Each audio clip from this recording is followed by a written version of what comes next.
Recordings in progress. I had a conversation with Jesse this morning about these recordings. I've been saying for months now that, gosh, I would love to find out where these recordings go because I've done so many classes. I'd like to get them uploaded. Specifically, we've been doing the Mike Ferry 21-point sales system every Wednesday.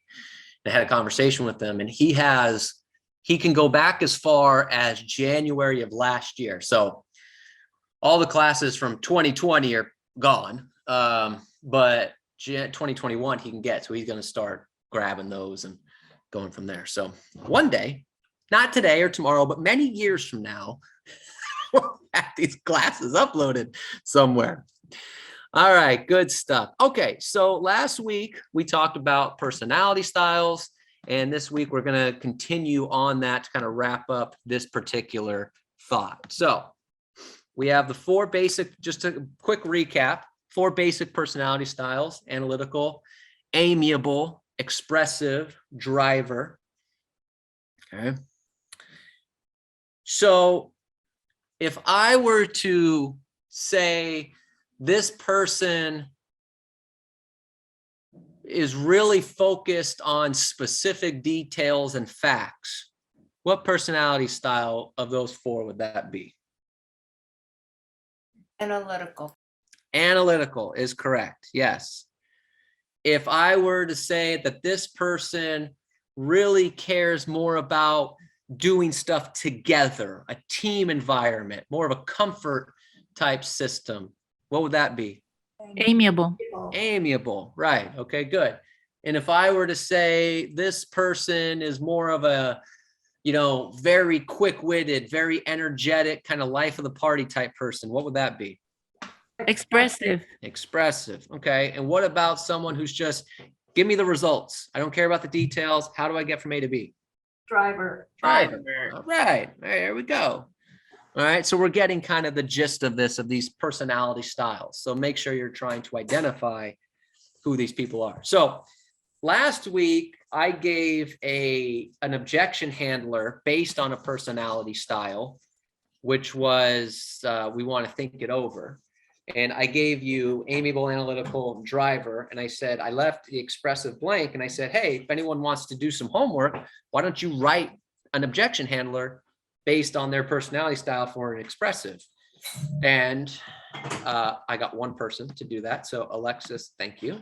So Alexis, since you were the only person that did that, why don't you let me know what book you would like me to order for you, and I'll send you a book. Oh my God, are you serious? I am serious. Oh my So see, sometimes, when we give suggestions, if people do them, we might throw books your way or other things like that. So there you go. Good job. All right. Good stuff. Very good. So let's dive into a little bit more on these personality styles. Okay. If you missed the class last week, we kind of went over a lot of the basics. And so I'll get that again. This goes back to Jesse getting these things uploaded. And so we'll get that to you. But let's dive into a little bit more about these personality styles. So I wrote down here more on the personality styles. Don't jump to conclusions. Don't jump to conclusions when trying to figure out a personality style. It takes me as a coach, sometimes it'll take me 3 or 4 coaching calls to figure out your personality style. So it makes it even harder on the sales side of things because you might not have 3 or 4 calls with these people to figure out their personality style. So, but you have to listen, but don't jump to conclusions, because somebody who could be under stress might not show you who they really are. And let's be honest, is real estate a stressful transaction? Yes or no? Yes. Yes. Okay, great. All right. It's me and 2 people. All right. So they could be a little bit stressed, which therefore means they might not be showing you their true colors just yet. So don't jump to conclusions right away. You also don't know what somebody's going through at the exact moment they call you or you call them. So for example, let's say you call someone and it's like, yeah, no, that sounds really good. Hey, look, I got to go. I got this thing going on. You might think, oh, they're a driver. They're just quick, they want to get to the end. Well, no, they might be an analytical, but they're really in a situation where they got to go. Okay, so don't jump to conclusions. Ask questions, dig deeper, okay, give yourself some time. This is where the value of don't end the call too quickly, don't go to the presentation too quickly, call back, confirm, pre-qualify. You can learn some of this stuff, okay? The more information you gather, the more accurate you can determine their personality style, okay? Calling someone and they say, yeah, I'm interested in selling. And you say, great, can I be there at 4? And they say, yes. And then you run out the door. You don't have nearly enough information to figure out what kind of style they are. Okay. I wrote down here next, their thoughts, their feelings, and their opinions have nothing to do with their personality style. This is a key thing when identifying personality styles. Their thoughts, their feelings, and their opinions have nothing to do with their personality style. Okay. So therefore, well, let's put it in today's environment. Well, their thoughts on these mandates. Well, if they think this way, then they must be this. If they think this way, they must be this. No. Their political stance. Well, if they're this political way, they must be this personality style. If they're this political way, they must be this personality. No, has nothing to do with it. Okay. Their race has nothing to do with it. Let me give you an example. Okay. And I'm being honest here. So I don't want anyone to think I'm being prejudiced in any particular way. But typically someone who's Chinese, they'll say analytical. It's the very first thing that comes to people's mind. Oh, analytical. They're Chinese. Because we're stereotyping people. That has nothing to do with it. Okay. Jack Ma's Chinese. He's amiable, although he's following the Melinda Elmer policy of getting less and less amiable by the day. Okay. Alexis is Asian. I don't know what kind of Asian Alexis is, but Alexis is expressive. So you can't necessarily, she's Korean, so she's expressive. So you can't, but we do that, but with different stereotypes. Okay. So their thoughts, their feelings, their opinions on certain things, have nothing to do with their personality. So don't jump to that conclusion. It's all just based on the type of behaviors that they give out. Okay. We talked a little bit, I mentioned this last week.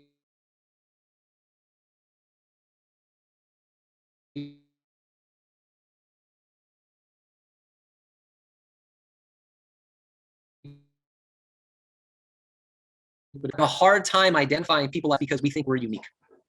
Not in a bad way, but give you an example. I'll actually, this happened to me once before. So I had met an agent, this was a few years back, and I couldn't identify their personality style. And it turns out they were expressive. But the reason I didn't think of them as expressive is because I was like, well, they have energy, but they don't have my kind of energy. That's because I'm like over the top. Okay. So, but I couldn't identify, oh, they're not expressive. They don't have my kind of energy. They're not, as animated as I am, but they're still energetic. They're still animated. Just because they weren't as over the top as I am, doesn't mean they weren't expressive. That happens with a lot of us. You're analytical and they think, well, they can't be analytical. I'm far more detailed, far more specific than they are. Well, then it just means you're analytical squared. Okay. But they could still be analytical. So typically that's how it works. All right. So make sure you're observing verbal and nonverbal behaviors, because personality styles are not just based on verbal, they're based on nonverbal as well. So who can give me an example of a nonverbal behavior that can be identified in helping figure out their personality style? Use of hands. Use of hands, is that what you said, Valerie? Yeah. And Like body language? that helps you identify what? Well, it helps you identify their personality style in the sense that they're expressing with their hands. Sure. Yeah, 100% right. So use of the hands, right? So an expressive is going to be more animated. An analytical is not going to be doing this, right? That's the Italian. Well, that's I had an Italian person tell me a joke. Okay, hold on. I had an Italian person tell me a joke. So I'm not being, this is not out of the realm here. Okay. This is the true, this Italian guy told me this joke. He said, boat capsizes. The two Italian guys are in the middle of the ocean. They finally make it to shore. And the Coast Guard comes up and like, how did you make it to shore all the way from the middle of the ocean? They said, I don't know. We just kept talking and talking and talking and talking and talking. You know, whatever. All right. So That's funny. there you go. But yes, use of your hands could be leaning more towards an expressive. All right. What else? What's another nonverbal behavior that can help you identify what possibly their personality style is? When they put their hand like this, They put their hands like this. What could that possibly be, Tess? that means that they're somehow analytical, likes to think, they don't want to reveal their whatever they're thinking. 100%. Yep. So if they're more crossed like this, they're probably more analytical, right? Yeah, 100%. Yep. Yeah, absolutely. What else? Give me another example.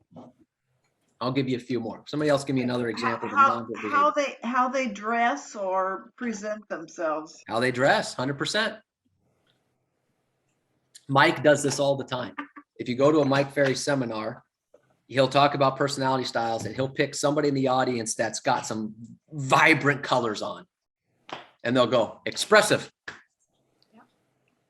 Because you're never going to see, a driver with like a neon green shirt with some like, what says Cindy, are you debating that?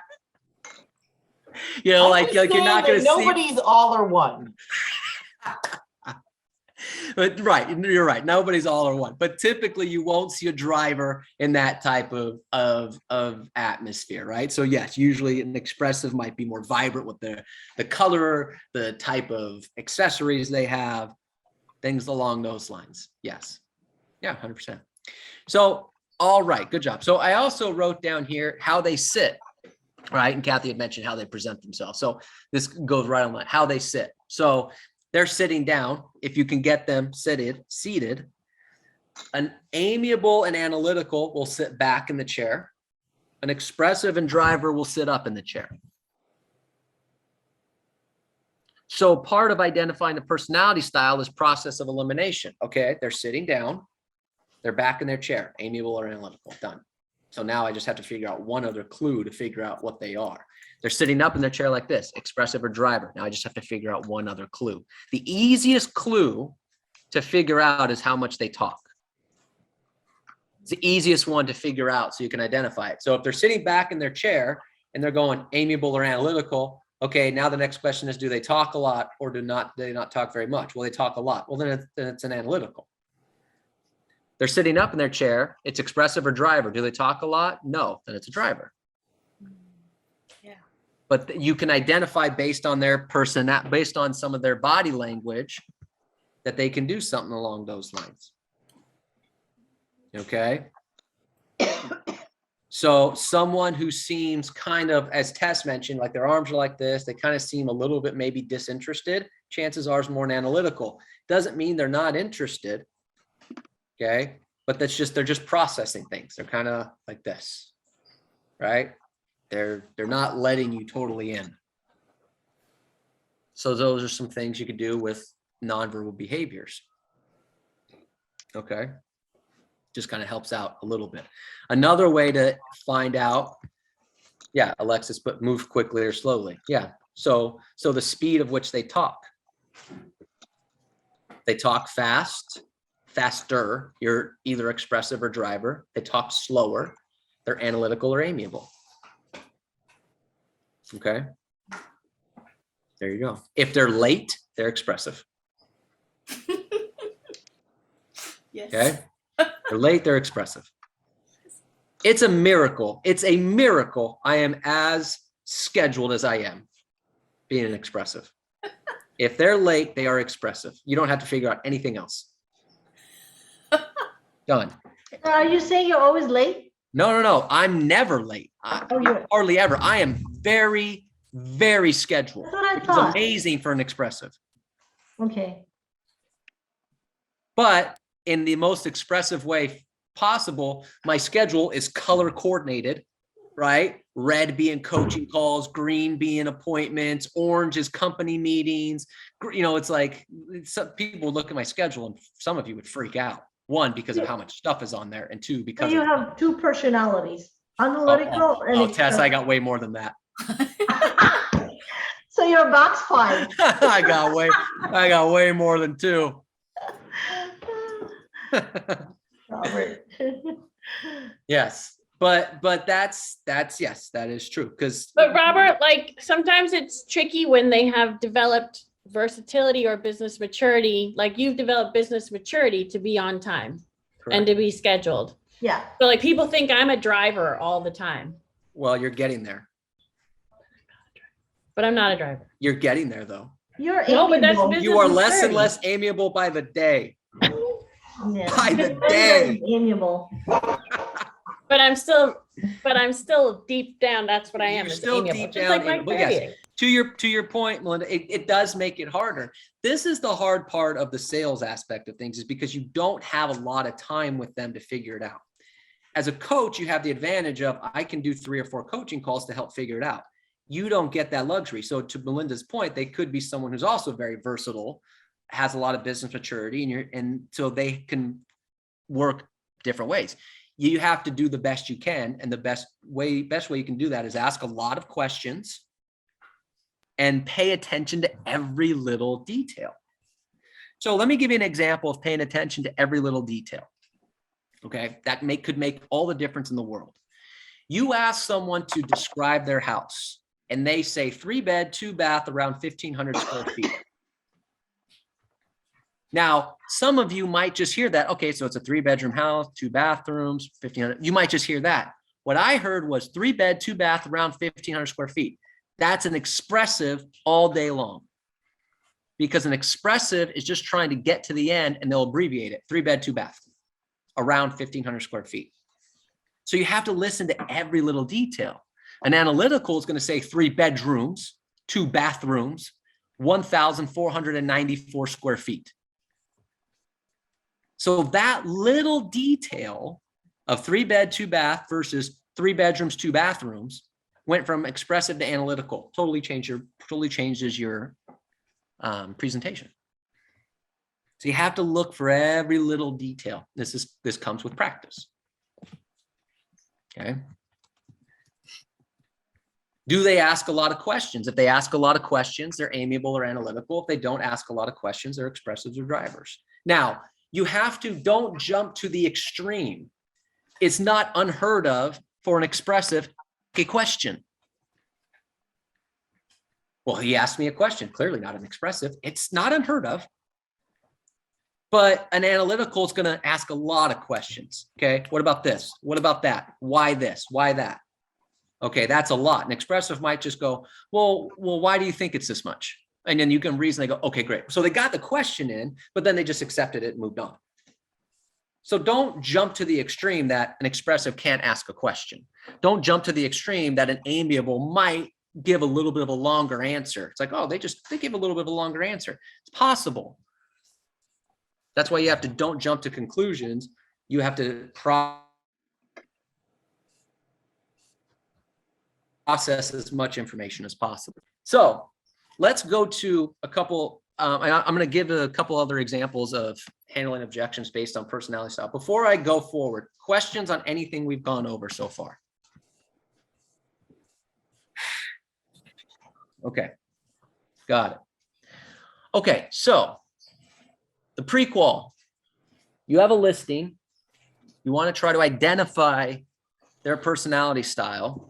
One of the ways you can do that is with the pre-qualifying script. Now, what is a common question that helps you identify their personality style on the prequal script? Describe your home for me. Describe your home. Okay. So describe your home for me is a great question to figure out their personality style. I'll give you an example. Will you please describe your home for me?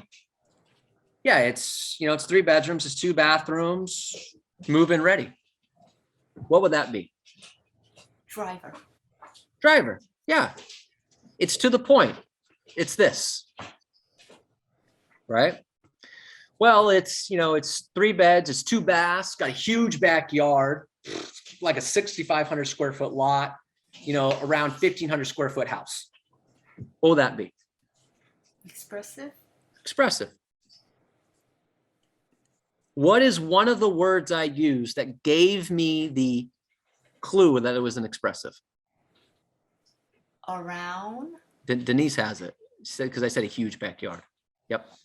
Or I around. said huge. An expressive is going to use words like huge, amazing, gigantic, like these great verbs, right? Oh, it's got a huge backyard. And analytical is never going to use the word a huge backyard.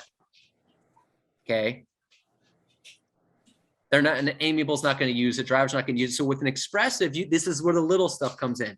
Huge backyard, amazing, fantastic, gigantic, unbelievable, right? Those types of words, you hear them use those kinds of words, you're already thinking, oh, that's probably an expressive.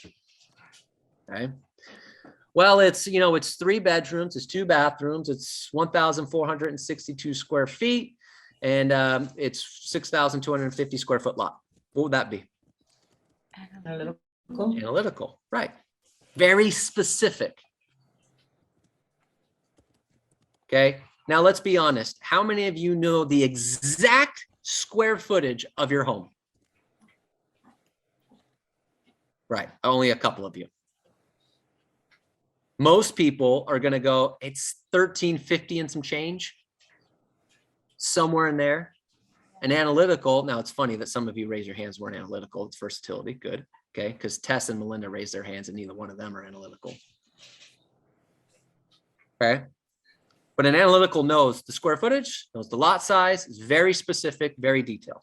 Okay, please describe your home for me. Oh, well, gosh, we bought this home when we first got married. And it's 3 bedrooms, 2 bathrooms. The kids, grew up in this and now they're moved out. So we're ready to downsize into something smaller. What would that be? Amiable. Amiable, right? It's all about the excitement of the house, my family, my kids, right? Hey, Robert. Describing the home. Oh, sorry. Do you think age also has to do with changes in personality and your the kind of personality type that you have to?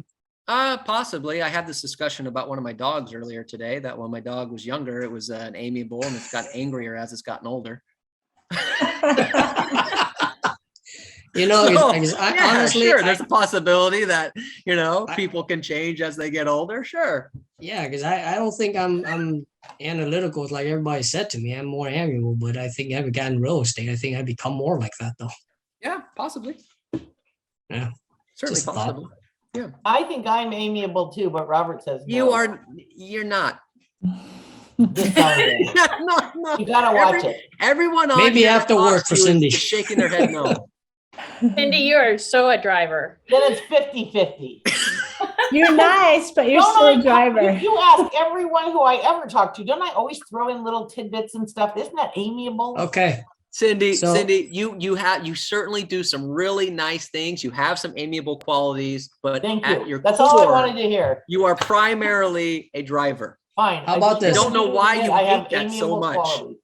Okay. If we all go to the bar, sit down, have a few drinks, and about half an hour later, I think the true personality will come out.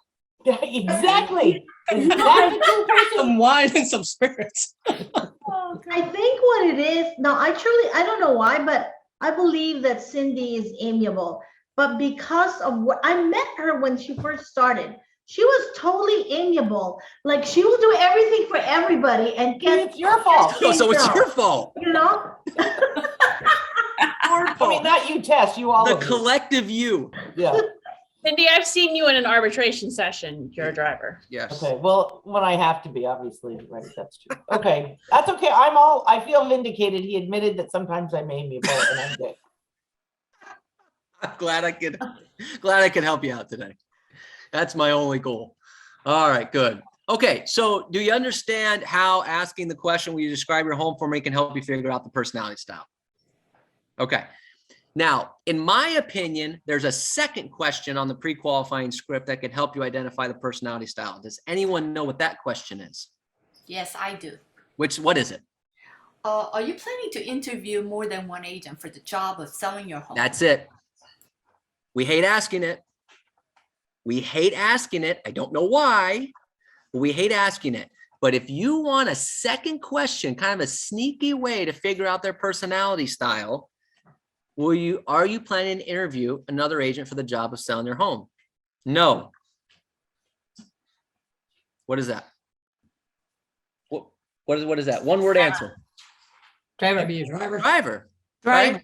Okay. Are you planning to interview another agent for the job of selling your home? Yeah, we're going to interview 2 other agents. We always interview 3 people before making any big decision. Analytical. Analytical. Or Analytical, more specific, right? Are you planning to interview more than one agent for the job of selling your home?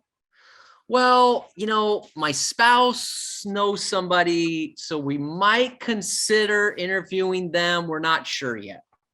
Amiable. Amiable, because they don't want to admit that they're interviewing. They don't want the confrontation. So it's one, we might, and 2, if at all possible, they'll blame it on somebody else.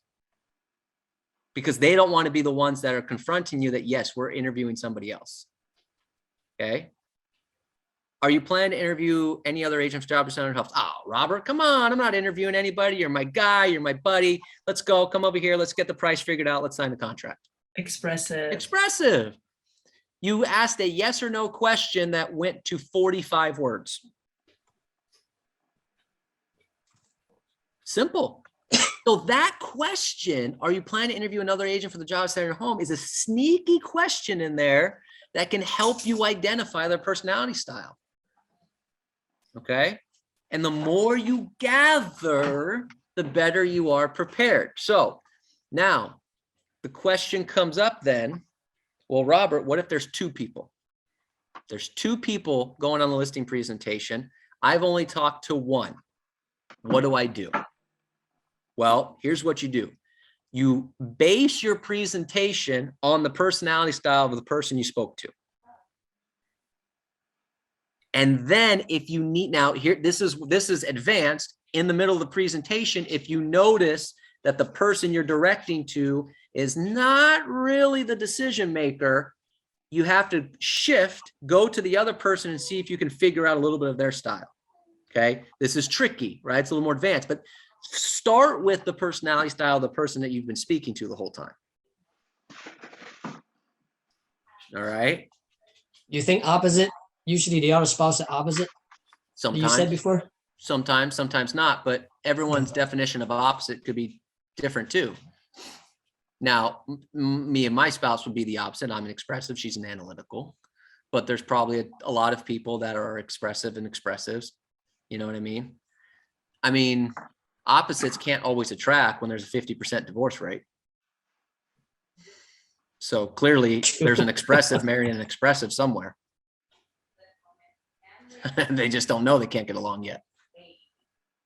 All right. So you have to start with the person you've been speaking to and then shift based on that. Okay. Do your best to figure out who's going to be the ultimate decision maker. Now, if all else fails, who do you need to cater to the most? If all else fails, who do you need to cater to the most? Wife. The wife. If it's a man and The a dog. woman, if it's a man, yeah, and the dog. If it's a man and a woman, the wife. Okay. Now, if it's 2 women, that makes it harder. Okay. If it's 2 men, that makes it harder as well. Okay. That's just the roll of the dice sometimes. But if you have a man and a woman, typically you want to lean more towards the wife. Now, I understand there's certain cultures that are more male dominant than others. I can't get into the specifics of that because I only know my culture. Wouldn't it be more of the person that is emotional? Like, say, for example, if you have 2 guys, because usually there's one more feminine than and Sure. And Yes. So it just be the personality of which one you feel has more of the say-so. Yep, 100%. And you could typically figure that out in any situation. Denise is 100% right. If you have two men or two women or whatever the case may be, you can tend to find out who's the more emotional one, who's the one that's more the going to be the one that the decision is based on, and then you kind of cater to that person. So let me give you an example, right? Eye contact. You're presenting. There's typically always going to be one person that looks at the other person for approval. Almost every time. So you're presenting, right? And you have two people sitting here and you're going over the comps and you're going, does that make sense? There typically one person will look at the other person for approval. That person is the decision maker, the one that's getting looked at. Very rarely do they look at each other at the same time and go, oh yeah, that makes sense to both of us. There's one person that's typically looking at the other for approval. So once you see that, shift to the person that's being looked at and say, that's my target. That's my ace. What's their personality style? Let me try to cater a little bit to them. Good stuff. Good stuff. Okay, so let's go ahead and go through this. So we got a couple minutes here. Questions on anything we went over before I go to one more example of a objection based on a personality style? Robert, could you share a little bit about, like, you know, they say, okay, this is your type, but you're different under stress. Yeah. So what that means is that everyone has a core personality style. Okay. Under stress, you might reserve to a backup. So meaning that in my comfort zone, I might be this. I'm an expressive, but if you put me in a stressful situation, am I still expressive, or do I kind of put a shelter on and say, oh, well, now I'm in an uncomfortable spot, I'm in stressful, I'm going to act this way. So let me give you an example. I'm an expressive, but sometimes in a decision-making process, I can turn into an analytical because I love numbers. So you might not think that as an expressive, but I will, I mean, you see me sometimes talk about info sparks and talk about all these other things. I do geek out on numbers a little bit. So that can happen with anyone. This is why you have to ask more questions, because the initial reaction you get to somebody in a real estate transaction, because it's stressful, their initial style might not be who they really are. You know, you might ask me, for example, I might say, well, yeah, I'm interested to know the price of my home. If it's a certain price, I might be willing to sell it. And you might be thinking, oh, he's a numbers guy, he's analytical. But that was just because that's what was on my mind. But then you start asking me questions. Well, tell me a little bit more about this. Where would you go? If you could get your price, where would you go? What would you do? How soon do you want to do it? Like, you start asking me more questions. All of a sudden, I'm in the middle of a conversation. I can't help myself but to start being expressive. So it's the same way with anyone else. They might say, you know, well, yeah, if I could get my price, I'm willing to sell it, but I'm not going a penny below this. You're like, oh, they're a numbers person, they must be analytical. You start asking questions, and pretty soon they start telling you about how wonderful this house is and how they, you know, all the things they did to it and all this other stuff. And it's like, oh, wow, they couldn't help themselves. They all of a sudden became who they really are, which is amiable. So this is why you don't jump to conclusions. Because in a stressful situation, they might be giving you a little bit of a different personality style. But if you ask enough questions, they can't help themselves. They will start being who they really are. So do we try to match them first, being like under stress personality? No, and just then when ask they- questions. Oh, we don't try Just ask questions. Because if you try to match them, you might lose them. So I'll give you an example. And the best thing I could do is give myself as an example. In a stressful situation, I might lean on analytics. I might go to numbers. But if you then go, oh, well, let me, he's kind of numbers. So let me start with that. And you start giving me too much numbers, too much analytical as an expressive, I'm turned off at some point. I'm done. because you didn't ask enough questions to figure out my real personality style. You went straight into analytics, and I can only take so much analytics. So you really have to, they give you their initial thing, keep asking questions, and then you might, they might be, that might be who they really are, or you might uncover it. But if you just keep asking questions to dig a little bit more, then you'll figure it out. Then it starts to come together, and it's like, all right, now let me press it from there. But you can't jump to conclusions. Not until you ask enough questions, have enough conversation. That's the beauty of the scripts that we follow, is that the questions can be used with any personality style. Where are you moving to? How soon do you have to be there? How much do you want to list your home for? What price won't you go below? How long have you lived at this address? Like, these are questions you can ask any personality style, and then just listen to their response and go from there. But yeah, very important that you don't jump to conclusions, otherwise you could lose them. Or imagine being a driver. Imagine a driver who is, under stress, all of a sudden becomes very talkative, like an expressive, and then so you go, oh, they must be expressive. And then you start talking a lot and giving all these other high energy. And then the driver's like, whoa, no, next. I just turned back into my driver self. Moved on. It's a great question. To be very careful of that. All right, good stuff. Okay, so 1 o'clock, I want to wrap up with this. Okay. An objection based on a personality style. All right, so let's go ahead and jump to this one here.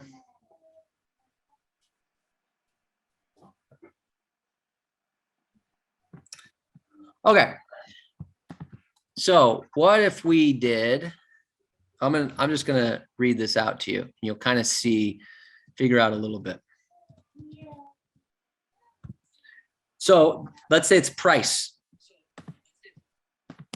They give you the objection based on, why is your price lower than the other agent, right? Is price sometimes an objection? Yes. Okay, great. I'm just talking to myself now. All right, so let me read you objections based on personality style for why is your price lower than the other agents. Okay, so driver, great question. What price did the other agent suggest? $750, you suggested $725. Okay, did the other agent provide comps to support their price?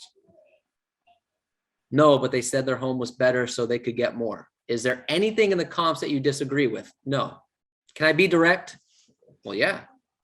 I don't disagree with the comps. You don't disagree with the comps. And this other agent did not provide any other comps. Is it possible they are suggesting a higher price just to get the listing? Well, what do you mean? Well, since we all agree on the comps, it's the market that has decided to list at this price, hasn't it?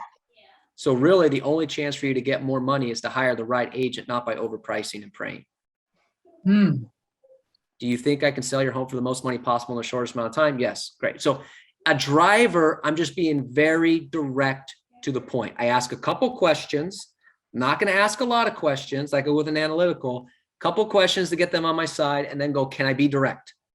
And as a driver, they're going to be like, yeah, I want you to be direct. What do you got? Okay. And then I don't beat around the bush, because I'm not trying to be amiable. I'm not trying to be nice. I don't disagree. You don't disagree. They didn't provide anything else. They just want to get your listing, so they're providing a higher price. Questions on how I did that? Or does that make sense to everybody? Yes. That was good. Yes. All right. I'll give you one more, right? So I'll give you an amiable who says, why is your price lower than the other agents? You're going to notice a lot of these have the same type of mentality. That's a great question. Let's go over that together. That's a great question. Let's go over that together. Right away, I've already got them on the hook. That's a great question. Let's go over that together. Right. So I've already got them. Already got got them locked in. What price did the other agent suggest? $750. You suggested $725. Okay. Did the other agent provide comps to support their price? No, but they said they could get me more money. Can I tell you why that strategy concerns me? Difference Same opening kind of, but with the driver, I said, let's be, can I be direct? Yes. Amiable. Can I tell you why that strategy concerns me? Because remember, an amiable is looking for verification. They're looking for support. So I come back with, can I tell you why that strategy concerns me? That all of a sudden their comfort, their verification is like shattered. Like, oh my gosh, why? Why does that concern you?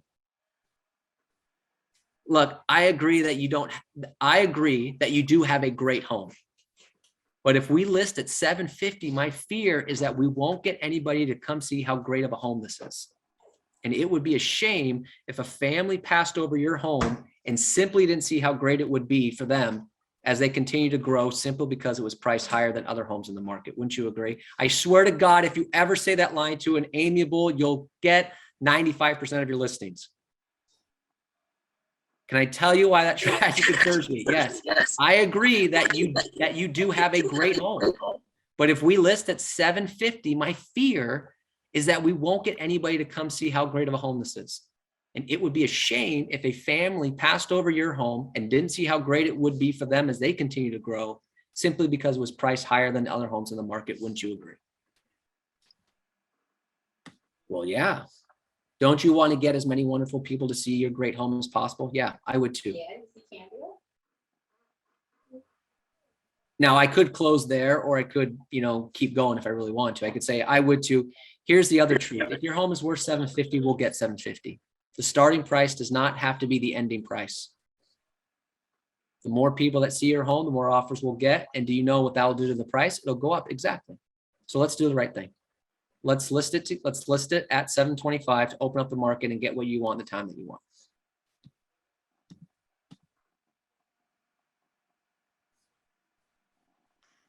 Does that make sense to everybody? Amazing. I'm telling you. Yes, that sounds great. I'm telling you, if you say that to an amiable, it's over. It's a wrap. These need to be recorded. We're It writing. is recorded. They're recorded. I just don't know where the recordings go. I know they're recorded, but they don't put them up. I don't know where the Actually- recordings go. Actually, I they're was about to somewhere. say, having examples of these, like an actual examples would be nice, so we can practice these and go over and over again. I don't know. Oh, That would be nice. so would you like me to share this with you? Is that what you're saying? I would love to, Yes, Robert. please. I would love to a lot. Okay, yeah, can you share it? I promise I'll Oh, write one. I'll Fine. write I was one just this waiting week. for somebody to ask. Yeah, Just we post it can out. write as fast as we can. All right. Tell you what, I'm going to share with you the two that I did, which were amiable and driver. And then if you would like to, I would challenge you to come up with an expressive and analytical one Abigail, and then that's send it good to me homework. and send it to me. Okay. Now keep in mind, some of you don't do this for ego purposes. Why do I say ego purposes? Some of you won't do this because you think that, well, I don't know how to do it, so I don't want to look stupid. Just try it. It's better to look stupid in front of me than in front of a client. That's true. Yeah, it sure is. All right, I'm gonna put the link in the chat box for those two scripts that I just did. Robert, I have to say, last time it was expressive, I think you should do it for expressive. It was want me to hard do- for me. It was You want me to hard. do one for an expressive? Yes, All right, fine. because I'm All right, why is your price Oh, lower than the other? Why is your price lower than the other agent? Great question. What price did the other agent suggest? 750, you suggested 725. Okay, did the other agent provide comps to support their price? No, but they could get me more. Let me ask you something. Have you ever been to an auction or at least familiar with how an auction works? So driver, I said, can I be direct? Amiable, I said, can I tell you why that strategy concerns me? Expressive, I said, let me ask you something. Have you ever been to an auction or at least familiar with how an auction works? Yeah. Do they start high and have people bid lower, or start lower and have people bid higher? Well, they start lower. Yeah, they do that because they want to get more people involved to create competition, right? Right. You would be the same way at an auction. You would want to be involved. You would want to be in the game, right? Well, yeah. I see, I'm playing towards the expressive. They want to be involved. They want to be engaged. You would be the same way at an auction. You'd be involved. You want to be in the game, right? Well, yeah, of course I do. Let's take the same concept with your home. Do you want me to report back saying we have to negotiate lower, or even worse, we have nothing to negotiate at all? Or do you want me to report back saying we have multiple offers to choose from so we can get you a counter with a better price? Multiple offers. I agree. I would take that strategy on my own home. Let's list it at 725, get you multiple showings, multiple offers, get it sold, and get you moved to a bigger place. Let's do this. So all I did was just give them an example, and then it was just energy, enthusiasm. Let's do this. Let's get you multiple showings, multiple offers, get it sold, get you to the bigger place. Make sense? Like So what you're saying, Yes. Robert, is that on a, what do you call this? On somebody who wants to be like involved, expressive always like to be involved, Yeah, right? they want to be involved. They want to be in the game. Okay. So if you're working with an expressive buyer, for example, I don't know, I'm thinking about writing an offer. You want to get a house? Yeah, then let's get in the game. We're going to write up an offer. Let's get in the game. All right, let's do it. Right? You don't have to talk numbers. You don't have to talk strategy. They want to be in the game. They want to be involved. They want the action. That's why expressives gamble. Analyticals don't. I guarantee at the production retreat right now, there's no analyticals at the craps tables. Well, I'm playing the odds here and I have $50 here and my odds of winning. are And only then this. that truly gonna means give I'm that not $50 analytical. You know, an And that expressive truly is I'm not analytical. That's an bull, man. expressive is let it ride. I'm definitely expressive. You'll see Yeah, it, let it all ride. the time. How much money do you have? 100. How much do you want to gamble? 150. That doesn't make sense, but yeah, let's do it. Okay. They want to be involved. They want to be in the game. They want to be where the action is. All right. Good stuff. Is this helpful? Heck yeah. All right. Yes, thank you.